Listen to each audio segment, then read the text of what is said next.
በመጀመሪያ ታምር የሚፈጠር ከሆነ ህክምና ወይ ደግሞ ጸበል ሞክራለሁ። ካልሆነ ግን ትንሽ እጠብቅሻለሁ። እሺ ለዛ ሞከራ አሁን ሞልማችስ ሌላ እገባለሁ። እኔ እናንተ ብንጋባና ሚስት ብሆን እና እስከ መጨረሻው መውደድ ባልችል ትፈታኛለህ ወይስ አብረኝ ትኖራለህ? ንገረኛ። ምን ታደርጋለህ? አልፈታሽም።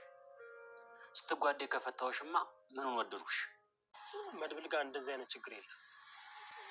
ብታገባኝና መውለድ ባልችል ትፈታኛለህ ወይስ አትፈታኝም? ትህትና በመጨረሻም እንግዲህ 3 ወንዶችን አገባቸዋለሁ ብላ ከምርጫቸው መካከል እንዲሁም ደግሞ ከምርጫዋ መካከል ያስገባቻቸውን እያንዳንዳቸው ጥያቄ ጠይቃቸዋለች። እሱም በደረጃ እንዳስቀመጠቻቸው ነው እንግዲህ የጠየቀቻቸው። ምክንያቱም አሁን እኔ ለምሳሌ አግብታችሁኝ ባልወልድ ልጅ ምን ታደርጋላችሁ እና እንዴት ነው ይህን ነገር ልታሸንፉኝ ወይም ደግሞ አብራችሁ ልትሄዱት የሚገባው? እኔ አሁን አግብታችሁኝ ልጅ ባልወልድላችሁ ምን አይነት ሀሳብ እንዲሁም ደግሞ ስሜት ሊኖራችሁ ይችላል? ትፈቱኛላችሁ ወይስ ደግሞ አግብታችሁኝ የዘላለም አብራችሁኝ የምትኖሩ የሚል ጥያቄ አድርጋም ነበር።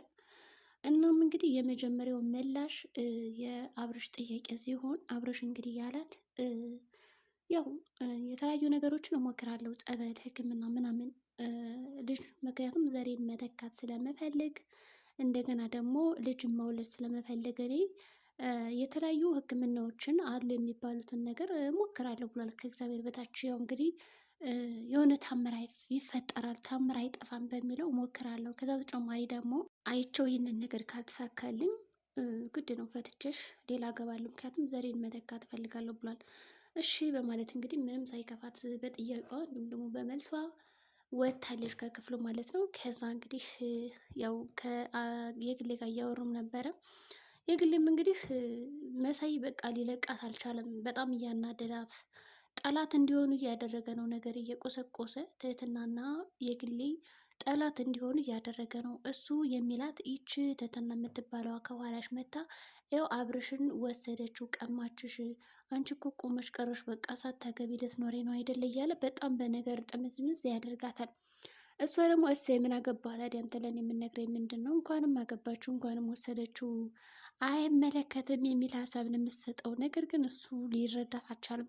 ይበልጥ እያቃጠላት የሚመጣ ሰው መሳይ እዚህ ጋር የሚፈልገው ነገር ስላለ እሱ ጓደኞቹን በመሸጥ ጓደኞቹን የሆነ ነገር በማድረግ ስለሆነ የሚሰራው ያንዳንዱ ነገር በጣም ተናዷል። በቃ ወይ ትህትናን ለእኔ አጣብሽኝ፣ ወይ ገንዘብ ስጭኝ፣ ወይ ደግሞ የሆነ በቃ ገንዘብ የሚያገኝበት መንገድ ነው የሚፈልግ እሱ።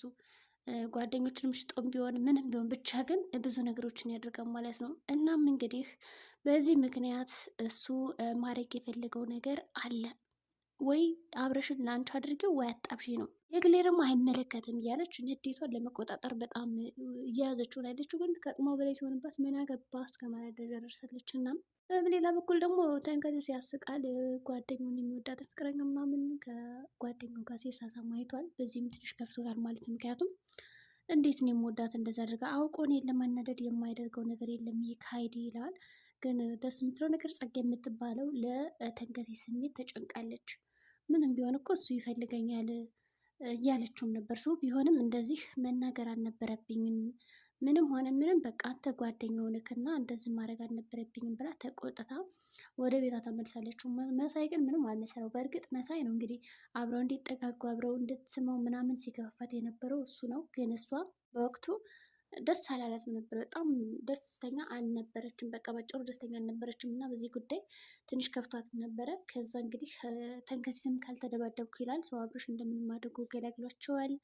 እንግዲህ ያው በተኛበት ራስ ለመደብደብ ሞክሯል። እንግዲህ የአቅሙን ተንከሲስ ምስኪን እግሩን አስሮ ምናምን ሊደበደበው ነበር የፈለገ በቀበቶ። ግን እግሩን ማሰሩ ጥሩ ነው፣ በጣም እንዳይፈረገጥ እንዲሁም ደግሞ ተነስቶ እንዳይመታው ያደርጋል። ግን ደግሞ ትልቅ ስህተት ሰርቷል። ምክንያቱም ገመዱን በጣም ጥብቅ አድርጎ አላሰረውም። ሰው በቀላሉ ተነስቶ ይፈተዋል፣ ቢደበድበውም አያመልጥም ማለት ነው። ሰው ትንሽ ንዴትን ለመቆጣጠር እንደዛ አድርጓል። ሰው ማንም ሰው ሚስቱን ስትቀመው ዝም ብሎ የሚወድ የለም በማለት በአቅሙ ለመፍጨርጨር ሞክሯል። የቻለውን አድርጓል፣ ያልቻለውን ደግሞ ትቶታል ማለት ነው። ከዛ በተጨማሪ እንግዲህ በሌላ በኩል ያደረገው ነገር ምንድን ነው? እነ አጅሪት ያው ከየግሌ ጋር በመሆን ተባብሮ አንድ ነገር ለማድረግ ሞክሯል። እናም ያደረገው ነገር ምንድን ነው? እሺ እኔ ምን ላድርግ ነይ አሁን በቃ የሆነ ነገር አድርጊልኝ ይላታል። ሰው የሆነ የሚያቃጥል ነገር በርበሬ ወይም ደግሞ ቢላዋ ነገር ምናምን ስጭኝ እያላት ነው ያለ። እሷ ደግሞ ችግር የለውም በማለት ያው ጉዳዩን ለማከም እንዲሁም ደግሞ የሆነ ነገር ለማድረግ እያሰበች ነው የነበረ። ከዛ በተጨማሪ እንግዲህ ብዙ ነገሮችን አድርጋለች ማለት ነው። ካደረገችም በኋላ ብዙ ያው የፈለገቻቸው ነገሮች አሉ፣ ግን እየተሳኩለት አይደለም።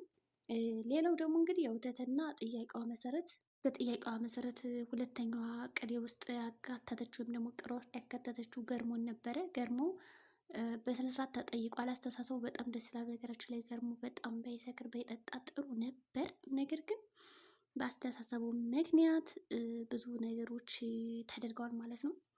እናም ሰተት ብላ ሄዳ እኔ የምልህ ገርሞ አሁን ላይ እኔ ባልወልድ ልጅ ባይኖረኝ ብዙ ነገር ቢኖረኝ ምን ታደርጋለህ ባገባህ ማለት ነው ስትለው እንግዲህ በጣም ደንግጧል። ምክንያቱም እሱ የሚያስላት ሌላ ነው፣ እሱ ይህን ጥያቄ ጠይቀኛለች ብሎ ራሱ በጣም በጭራሽ አልጠረጠረም። እና ምን አይነት ጥያቄ ነው ማለት ሁለታቸውም ያው ተገርመዋል። ሰው በቃ ዝም ብለህ ቀለል አድርጋ መለሰልኝ ልክ እንደ ማንኛውም ሰው ትለዋለች። እሱም እሺ ይልና በቃ እኔ ችግር የለውም ልጅ እኮ የፈጣሪ ስጦታ ነው እንግዲህ ፍቅር እስከ መቃብር የሚባለው መጽሐፍ አንብበሽው ከሆነ ጥሩ ነው። በዛ ላይ ደግሞ ስትወጪ እስከ ማንነትሽ እስከ ሁሉም ነገር ነው እንጂ የሆነ ጎንሽን ልጣላ የሆነ ጎንሽን ደግሞ ልተው አይደለም። ስወድሽም ሳገባሽም እንደዛ ነው። በቃ ሁሉ ነገርሽን ጎደሎሽን ሁላ ላሟላ ነው የሚል እንግዲህ መልሱ በጣም ደስ የሚል ነበረ። እሷም ደስ አላት በዛ ሰዓት። እና ታዲያ አትፈታኝም ማለት ነው ብላ ስትጠይቀው አልፈታሽም፣ ግን ልፈታሽ የምችለው እኔን የማታከብረኝ ከሆነ ነው ያለ። ወንድ ልጅ በክብሩ ከመጡበት በጣም እንትን ይላል ማለት ነው። በጣም ማታከብረኝ ከሆነ እፈታታለሁ፣ ሰው ምንም ግድ የለኝም ነው ያላት። በዛ ቅጽበት እንግዲህ ፈገግ ብላ አመሰግናለሁ ብላ እንግዲህ ትተዋለች ማለት ነው። እናም በመልሱ ደስ ብሏት እሺ ብላ ወደ ስራዋን የሄደችው አጅሬ ገርሞም በቃ እኔም ልሂድ ወደ መጠጥ ሲል አትሂድ በቃ ዛሬ ነው ምስኪ አትጠጣ ስትለው ነበር። ሰው ምናልባትም እኮ ትህትና ከመጠጥ ልታስጥለው ትችላለች ማለት ነው ገርሞን። እናም ከዚያ እመጣልሃለሁ ብለዋለች። እሺ ካመጣሽልኝማ እኔ ወዴትም አልሄድም በቃ እያለም ነበረ። ከዛ በተጨማሪ እንግዲህ ያው የሚጠጣውን ነገር ልታመጣለት ስለነበረ ቤት ውስጥ ነው ሰው፣ ወደ ውጭ አልወጣም፣ ወደ የትም አልሄድም ማለት ይቻላል። እናም እንግዲህ የተፈጠረው ነገር እንዴት ነው? ብዙ ነገሮችን ለማድረግ ሞክራለች። ካደረገችም በኋላ አልተሳካላትም ማለት ነው። እሱ በመጨረሻ እንግዲህ ከመድብል ጋር ቀጠሮ ይዛለች። የመጨረሻ ጥያቄ ልጠይቀው ነው። ተንከሲስም ተናዶ ስለነበረ ያው አብርሽ ይህንን መሳይ የሚባለውን ተውረፍ አታናደው እያለ ሲመክረውም ነበረ። መምከርም ሞክሯል። እሺ በማለትም እንግዲህ ያው ጉዳዩን ያለዛ ቤት ነው የምናባረር እያለውም ነበር። ቢያበሩት እንደውም ጥሩ ነበረ ነገራችን ላይ። እሱ መጨረሻ ጥያቄ ላይ እንግዲህ ወደ መድብል ነው የመጣው። መድብል እንደው አንድ ጥያቄ አለኝ ትለዋለች በጨዋታ መካከል።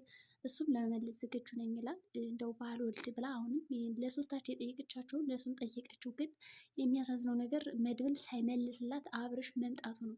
አብርሽ መጣና ምን ትሰራለች ከመድብል ጋር በማለት እየመጣ ነበርና ምን አይነት ጥያቄ ነው ብሎ ተገርሞ ራሱ እንኳን ያሰበ ነው ለመመለስ። ግን መድብል ምን ሊመልስላት ይችላል? እንደ አብርሽ እና እንደ ገርሞ ነው ወይስ ደግሞ እኔ አላገባሽም ይላታል። በእርግጥ መድብል ከሰው በፊት እኔ ማግባት እፈልጋለሁ፣ ዘር መተካት እፈልጋለሁ ምናምን ሲል ነበር። ሰው የአብርሽ አይነት አስተሳሰብ ነው ያለው ወይስ ደግሞ የተለየ ነው? መጨረሻውን እንግዲህ አብረን የምናይ ይሆናል። የዛሬ ጉዳያችን እንግዲህ ይመስላል። በቀጣይ ቪዲዮ እስከምንገናኝ መልካም ጊዜ። መድብል ምን ሊመልስ ይችላል? ትህትና ከማን ጋር ብትሆን ያምርባታል?